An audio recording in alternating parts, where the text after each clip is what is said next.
Hello guys, here Junaid Patel. Welcome to our channel. हमारा आज का सेशन है how to get maximum marks in boards, यानी कि जो भी बोर्ड्स के एग्ज़ाम है आप उसमें 90%, 95% या अबव मार्क्स कैसे ले सकते हैं।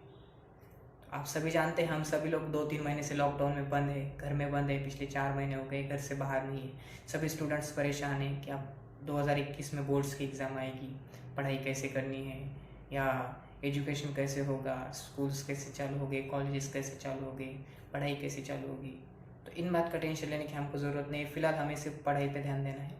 तो जो भी हमें पढ़ाई करनी है वो हम किस तरह से, मतलब हमारी जो पढ़ाई है उसमें से 90% या 95% हमें कैसे याद रहेगा, हम कैसे यूटिलाइज़ कर सकते हैं मैक्सिमम मार्क्स लेने के लिए। इसके लिए हम कुछ टिप्स देने वाले हैं। उन टिप्स का आप इस्तेमाल करके इजीली 95% या अबव मार्क्स ले सकते हैं। तो अगर आपने हमारा चैनल सब्सक्राइब नहीं किया है तो बेल आइकॉन पर क्लिक करके ज़रूर सब्सक्राइब कीजिए, लाइक कीजिए, शेयर कीजिए, कमेंट्स कीजिए। तो चलते हैं हमारे सेशन की ओर। तो आपको 90% या 95% से अबव मार्क्स लेने हैं। तो इसके कुछ टिप्स हैं, आइए देखते हैं टिप्स को। पहली टिप है set your schedule. Time table बनाना है आपको। एक अच्छा खासा टाइम टेबल बनाना है जिसको आप रेगुलरली फॉलो करेंगे, जिसमें आपको 5 से 6 घंटा पढ़ाई के लिए देना है। टाइम टेबल को बहुत कॉम्प्लिकेटेड नहीं बनाना है, इजीली जो आपको आसानी से फॉलो कर पाएंगे आप, ऐसा टाइम टेबल आपको बनाना है। इसलिए आपको ऐसे कुछ करने की ज़रूरत नहीं है कि एक बार 6 घंटा पढ़ाई के लिए दे दिया, सुबह 6 से 12 तक पढ़ाई करेंगे और उसके बाद फिर आपका जो बाकी रेगुलर। आप इसके लिए आपका जो पढ़ाई का टाइम है उसको डिवाइड भी कर सकते हैं। सुबह 1 घंटा, दोपहर में 2 घंटा, शाम में 2 घंटा, जैसा भी आपको ईजी लगेगा, जैसा भी आपको मतलब आपको फॉलो करने के लिए आसान जाएगा, वैसा आप टाइम टेबल सेट कर सकते हैं। पर आपको पहली बात क्या करनी है, टाइम टेबल सेट करना है। इससे क्या होगा कि आपके पास प्लान रेडी होगा कि आपको ये प्लान से जाना है, तो आप आपके मिशन पे पहुंच सकते हैं, अपने गोल्स तक पहुंच सकते हैं। तो पहली बात, टाइम टेबल अच्छे से बनाना है और उसको रेगुलरली फॉलो करना है। दूसरी टिप क्या है कि आपको, अभी आपने सब कुछ कर लिया, टाइम टेबल सेट कर लिया, प्लान रेडी है, अटैक करना है। पर अभी करना क्या है, तो आपको टेक्स्ट बुक पहली बात तो अच्छे से पढ़नी है। जो भी आपकी बोर्ड की टेक्स्ट बुक रहेंगी, हो चाहे एनसीईआरटी रहो, स्टेट रहो, सीबीएसई रहो, आईसीएसई रहो, कोई भी बोर्ड्स हो, उसकी जो भी आपको टेक्स्ट बुक दी है उसको पढ़ना है। ये पढ़ना क्यों ज़रूरी है, क्योंकि आपकी जो टेक्स्ट बुक होती है उसमें आपका सिलेबस होता है, जिससे आपको सिलेबस क्या है एक्चुअली वो पता चलता है। तो इससे आपको बोर्ड्स के एग्ज़ाम में आसानी रहती है। और टेक्स्ट बुक पढ़ने के बाद आपको दूसरी चीज़ आती है रेफरेंस बुक। तो बहुत से स्टूडेंट्स पूछते हैं कि कौन सी रेफरेंस बुक यूज़ की जाए, इस पब्लिकेशन की करनी है, उस पब्लिकेशन की करनी है, ये करनी है, वो करनी है। तो जो भी बुक, जो भी रेफरेंस बुक आपको अच्छी लगती हो यूज़ कीजिए। बस उसमें आपका सिलेबस होना चाहिए और कंसेप्ट को थोड़ा सा अच्छे से एक्सप्लेन किया हुआ होना चाहिए। बाकी जो बुक आपको इजीली, मतलब जिसकी लैंग्वेज आपको आसान लगती है पढ़ने के लिए, जिसकी लैंग्वेज आपको अंडरस्टैंडिंग के लिए ईजी है, वो कोई भी बुक आप यूज़ कर सकते हैं। तो ये होगी सेकंड टिप। अब इसके बाद आते हैं थर्ड टिप की तरफ। थर्ड टिप है नोट्स निकालना है। अब आप कहेंगे कि नोट्स क्यों निकालना है, हम तो पढ़ तो रहे हैं। तो नोट्स निकालना बहुत ज़रूरी चीज़ है। इससे क्या होता है, जब भी आपकी एग्ज़ाम्स आएगी या एग्ज़ाम्स के 1 मंथ पहले, 1.5 मंथ पहले, 15 दिन पहले, जब भी आपको पूरा सिलेबस रिवाइज़ करना होगा, तो ये नोट्स आपको 1 घंटे में या 2 घंटे में पूरा सब्जेक्ट रिवाइज़ करके दे देती है। आप आसानी से इन नोट्स के सहारे 2-3 घंटे में आपका पूरा सिलेबस रिवाइज़ कर सकते हैं। इसलिए नोट्स ज़रूर निकालें। मतलब आप जहाँ भी क्लासेस जा रहे हैं, प्राइवेट ट्यूशन्स जा रहे हैं, स्कूल या कॉलेज में जा रहे हैं, कहीं भी जहाँ भी आप जा रहे हैं, वहाँ पे जो भी बात आपको ज़रूरी लगती है उसको नोट करके रखिए।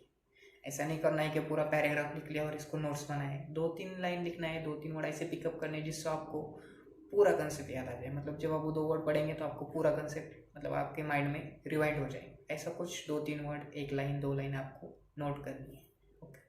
अब इसके बाद जाते हैं चौथी टिप की तरफ। चौथी टिप क्या है, रिविजन। अब आप कहेंगे कि रिविजन क्यों ज़रूरी, तो जब हम एग्ज़ाम्स देने जाते हैं या पेपर्स लिखते हैं तो एक आधा क्वेश्चन आ जाता है जिसका आप आंसर लिख रहे हैं, और अभी आपने 2 लाइन लिख ली और आपको एक आधा वर्ड याद ही नहीं आ रहा है, तो आप क्या कर लेते हैं, क्वेश्चन ही स्किप कर देते हैं। क्यों, तो आपको कंसेप्ट ही याद नहीं आता है। उस एक वर्ड्स की वजह से आप पूरा कंसेप्ट छोड़ देते हैं या पूरा क्वेश्चन स्किप कर देते हैं। तो ये प्रॉब्लम आपके साथ ना हो, आपको ऐसा कोई एक आधा वर्ड याद ना आने की वजह से क्वेश्चन स्किप ना करना पड़े, इसके लिए 2 से 3 बार रिविजन देना है। सिंपल है, बहुत कुछ टाइम जाता नहीं है। जब आप एक बार पढ़ लेते तो दूसरी बार रिवाइज करना थोड़ा आसान हो जाता है, इसलिए 2 या 3 बार रिवीजन ज़रूर दें। अब इसके बाद की 5वीं टिप है, कंसेप्ट को आपको अंडरस्टैंड करना है। रटने की कोशिश बिल्कुल भी नहीं करनी है, पूरी बुक याद नहीं करनी है आपको, नहीं तो ये क्वेश्चन लिया है, उसका आंसर है लिया है, रट रहे हैं, 2 बार रट लिया, 3 बार रट लिया, 4 बार रट लिया और अब आपको अच्छे से याद हो गए और आप सेटिस्फाइड हो? नहीं, रटने से आपको याद तो रहेगा पर 2-3 महीने बाद जो भी आपका मेमोरी पावर है उसके बाद आप भूल जाएंगे और फिर से आपको पढ़ना पड़ेगा। तो ये प्रॉब्लम ना आने के लिए कंसेप्ट को अंडरस्टैंड करने की कोशिश कीजिए, जो भी कंसेप्ट है उसको समझने की कोशिश कीजिए। जब आप कंसेप्ट को समझ लेते हैं तो आपको दोबारा पढ़ने की ज़रूरत नहीं होती है और दोबारा याद करने की ज़रूरत नहीं होती है। और कंसेप्ट को अंडरस्टैंड करने के लिए आप अलग तरह के शॉर्ट ट्रिक्स, क्विज, कोई भी आपका जो भी फॉर्मूला है, शॉर्ट फार्मूला, कोई भी जो चीज़ जिससे आपको आसानी से पूरा कंसेप्ट याद रहता है वो यूज़ कर सकते हैं। हम भी आपके साथ शॉर्ट ट्रिक्स, क्विज वगैरह शेयर करेंगे जिससे आपको जो भी कंसेप्ट है वो आसानी से समझ में आ जाए। और इसके बाद लास्ट टिप जो मुझे लगता है कि यहाँ पे स्टूडेंट्स के लिए ज़रूरी है कि अभी आपके बोर्ड्स के एग्ज़ाम को 6 से 7 महीने रह गए, अगर सब नेचुरली हुआ तो, और अगर सब ठीक हुआ तो, ये कोरोना चला गया तो 7 से 8 महीने के बाद आपका बोर्ड्स का एग्ज़ाम रहेगा।